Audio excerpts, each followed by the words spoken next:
Guys मासु चाहिँ कसरी काट्ने भन्ने कुरा चाहिँ अब हामीले यहाँबाट सिकाइरहेको छ खसीको मासु चाहिँ होइन गाइज।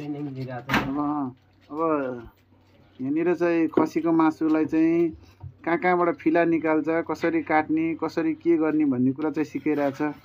तर यो मासुको बारेमा खासै देखाउन त नहुने हो, तैपनि जानकारीको लागि है।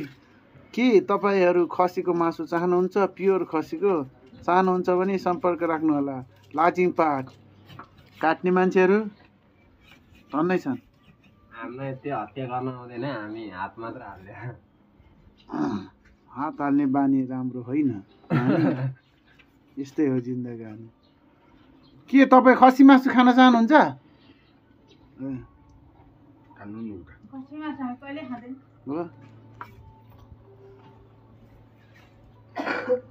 यो चाहिँ खसी चाहिँ तपाईँहरूले चाहिँ टुपीले यो खसी काट्न थाले कति वर्ष भयो?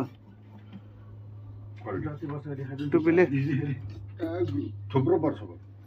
बच्चैदेखि काट्या भन्दा पनि डर छ।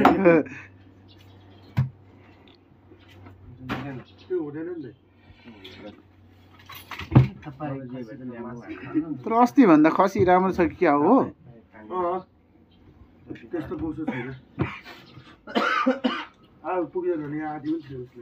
हामी नेवारहरूले त्यति खसी खाँदैन, तैपनि यहाँ चाहिँ नेवार भयो भने खसीको मासु चाहिँ यहाँ काटकुट गरेर बिक्री वितरण गरिरहेछन्। खसी नै पहेँलो देखिन्छ।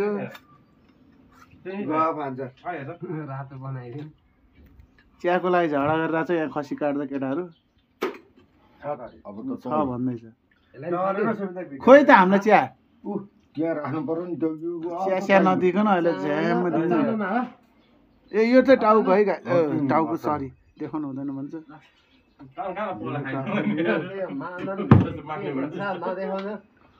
हिंसा गर्नु महापाप हो, तर मासु खानु एउटा आदत हो होइन।